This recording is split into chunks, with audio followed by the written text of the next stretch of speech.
Praise the lord. నీకోసం వేసే మాట అని దేవుని వాగ్దానాన్ని వింటున్న ప్రియ దేవుని బిడ్డలందరికీ హృదయపూర్వకమైన వందనాలు తెలియజేస్తూ ఉన్నాను. దేవుడు మిమ్మల్ని మీ కుటుంబాన్ని దీవించును గాక.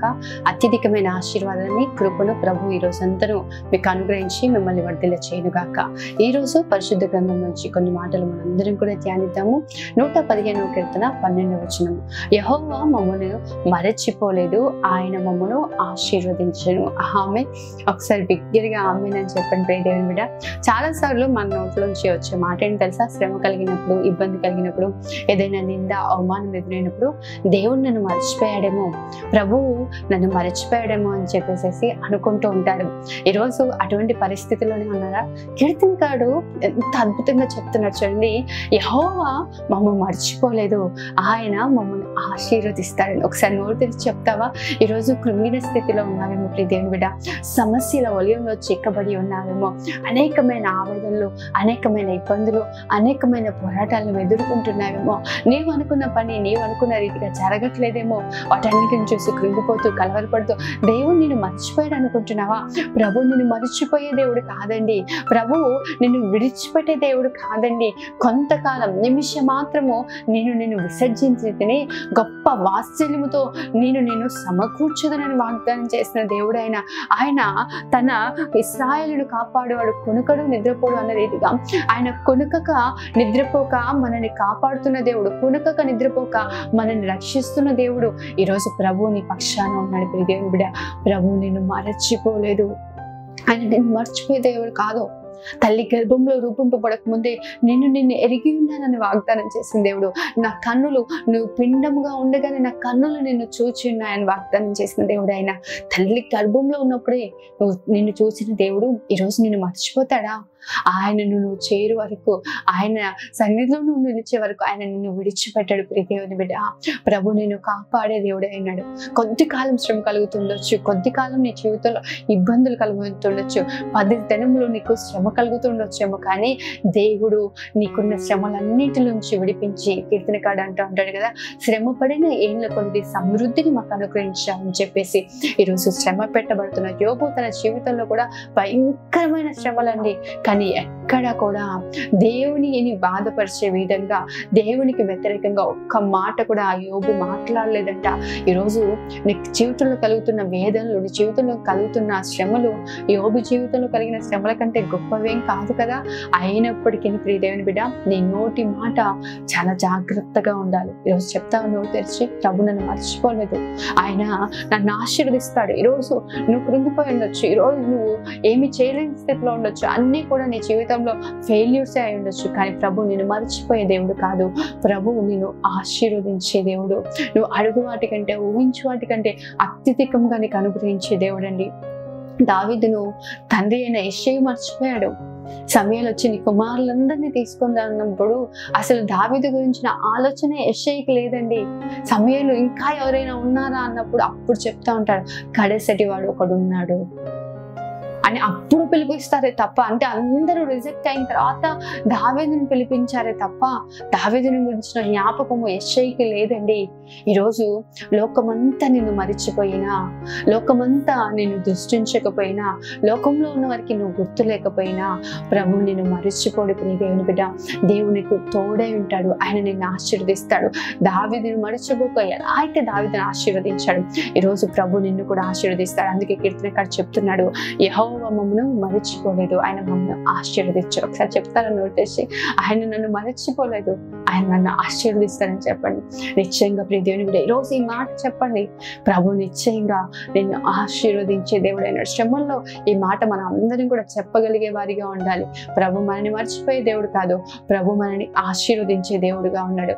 మనం చూసినట్లయితే చూడండి, యెషయా గ్రంథం 44వ అధ్యాయం 21వ వచనంలో రాయబడి ఉంది, నేను నిన్ను నిర్మించి తిని, ఇశ్రాయేలు నువ్వు నా సేవకుడివై ఉన్నావు, నేను నిన్ను మరచిపోజాలను. ఆమె మొదటిగా చెప్తూనే వచ్చాను కదా, తల్లి గర్భంలో రూపింపబడక ముందే ఆయన మనల్ని ఎరిగి ఉన్న దేవుడు. ఆయన జగత్తు పునాది వేయబడక ముందే తన ప్రేమ చేత మనల్ని ఏర్పరచుకున్న దేవుడు. ఆయన చెప్తున్నాడు, నేను నిర్మించి ఉన్నాను, నేను నిన్ను చేసుకొని ఉన్నాను, నేను నిన్ను మరచిపోను ప్రియ దేవుని బిడ్డ. నువ్వు నా సేవకుడవు, నీకున్న శ్రమ నాకు తెలుసు, నీకున్న బాధ నాకు తెలుసు, నీకున్న ఇబ్బంది నాకు తెలుసు. నేను నిన్ను మరచిపోనని ప్రభు వాగ్దానం చేస్తున్నాను. నేను నిన్ను మరచిపోచాలని చెప్పి ఈరోజు ధైర్యం తెచ్చుకో ప్రియ దేవుని బిడ్డ. ప్రభు నిన్ను మరచిపోయే దేవుడు కదా. చూడండి, అదేవిధంగా యెషయా గ్రంథం 49 అధ్యాయం 15-16 వచనాలు కూడా రాయబడి ఉంచండి. స్త్రీ తన గర్భమున పుట్టిన బిడ్డను కరుణింపకుండా తన చలిటి పిల్లను మరచునా, వారైనా మరచుదురు గాని నేను నిన్ను మరవను. చూడుము, నా అరచేతుల మీద నేను చెక్కుకొని ఉన్నాను, నీ ప్రాకారములు నిత్యము నా ఎదుట ఉన్నవి. ఆమె ఎంత అద్భుతంగా ప్రభు మాట్లాడుతున్నారు చూడండి. మొదటిగా ఏమంటున్నాడంటే, నేను నిన్ను నిర్మించి ఉన్నాను గనక నేను నిన్ను మరచిపోనని చెప్తున్నాడు. ఇప్పుడేమో నా అరచేతుల మీద నేను చెక్కుకొని ఉన్నాను, నీ ప్రాకారం నిత్యము నా ఎదుట ఉన్నవి. స్త్రీ తన గర్భంలో పుట్టిన కుమారునైనా మర్చిపోతుందేమో కానీ నేను నిన్ను మరవను. ఈరోజు నీ తల్లి నిన్ను మర్చిపోతుండొచ్చు, నీ తండ్రి నిన్ను మర్చిపోతుండొచ్చు, నువ్వు ప్రేమించిన వారు నిన్ను మర్చిపోతుండొచ్చు, నీ కుటుంబము, నీ బంధువులు, నీ ద్వారా మేలు పొందుకున్నవారు, నీ ద్వారా గొప్ప కార్యాలు పొందుకున్నవారు నిన్ను మరచిపోతుండొచ్చు, నిన్ను విడిచిపెడుతుండొచ్చు. కానీ నేను నిన్ను మరవను అని వాగ్దానం చేస్తున్నాడు ప్రభు. ఈరోజు నిశ్చయంగా ప్రియ దేవుని బిడ్డ, ప్రభు నిన్ను మరచిపోడు, ప్రభు నిన్ను విడిచిపెట్టడు. ఈరోజు నీ దీన స్థితిలో మనుషులందరూ మరచిపోతారేమో, మనుషులందరూ నిన్ను విడిచిపోతారేమో, నీ గురించి నా జ్ఞాపకం కూడా వారి హృదయాల్లో ఉండదేమో.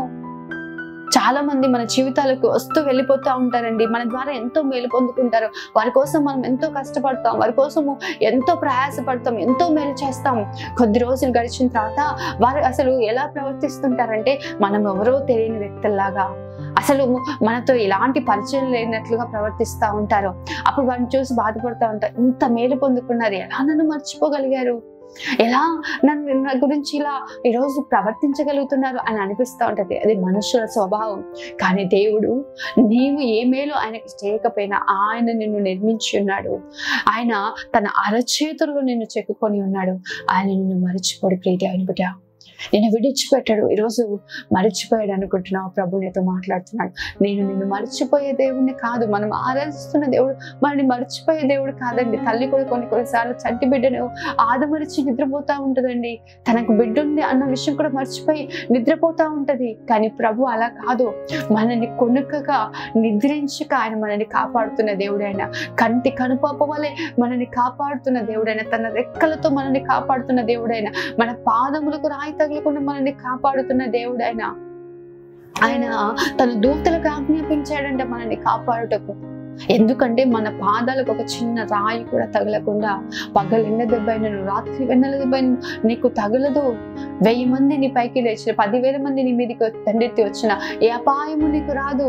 నీ పక్కన 1000 మంది కూలినా, నీ కుడి పక్కన 10,000 మంది కూలినా అపాయం నీ వద్దకు రాదు. నీ గుడారముకి ఏ తెగులు రాదని వాగ్దానం చేసిన దేవుడైనా ఆయన నిన్ను మర్చిపోలే ప్రియ దేవుని బిడ్డ, మరచిపోలే. కొద్ది కాలం నువ్వు శ్రమ పడుతుండొచ్చు, కొద్ది కాలం నువ్వు ఇబ్బంది పడుతుండొచ్చు. ప్రభు తప్పక నిన్ను ఆశీర్వదిస్తాడు, ప్రభు తప్పక నిన్ను దీవిస్తాడు. మనం చూసినట్లయితే ఎఫెసీ గ్రంథం 1వ అధ్యాయం 3వ వచనం చూడండి. మన ప్రభు అయిన యేసుక్రీస్తు యొక్క తండ్రియగు దేవుడు స్తుతింపబడును గాక. ఆయన క్రీస్తునందు పరలోక విషయంలో ఆత్మ సంబంధమైన ప్రతి ఆశీర్వాదమును మనకు అనుగ్రహించును. ఆమె ప్రతి ఆశీర్వాదం అండి, శ్రేష్టమైన ప్రతి ఇవి జ్యోతిర్మయుడైన తండ్రి యొద్ద నుంచి వస్తుందని దేవుని వాక్యం సెలవిస్తా ఉంది. ఆయన ఆత్మ సంబంధమైన ప్రతి ఆశీర్వాదం ఇస్తాడు.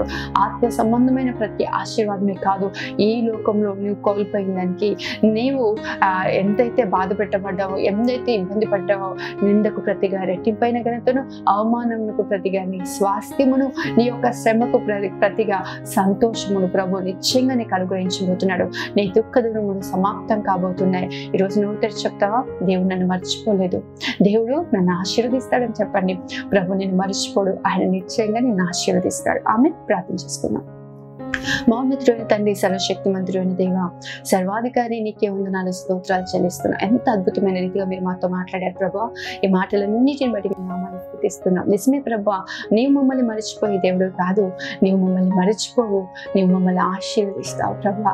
ఈరోజు నీ బిడ్డలు నమ్మకంగా పనిచేస్తుండొచ్చు, వారి జీవితాల్లో దీవెన లేదేమో, ఈరోజు విశ్వాసంతో ఈ మాటలు పలుకుతుండగా ప్రభువా, వారి జీవితంలో గొప్ప ఆశీర్వాదాన్ని, వారి జీవితంలో గొప్ప దీవెను, వారు పడిన నిందకు ప్రతిగా రెట్టింపైన ఘనతను, అవమానములకు ప్రతిగా స్వాస్యమును, ఆయా వారి కన్నీటికి ప్రతిగా సంతోషాన్ని, ఆయా వారి దుఃఖ దినాలను మీరు సమాప్తపరిచే ఆనంద తైలముతో వారిని అభిషేకించిపోతున్నందుకు వందనాలు చెల్లిస్తూ, ఆయా ప్రతి ఆశీర్వాదమును ప్రభు నీ బిడ్డల జీవితాల్లో కలగచేయమని యేసు పరిశుద్ధ నామములో వేడుకుంటున్నాను తండ్రి.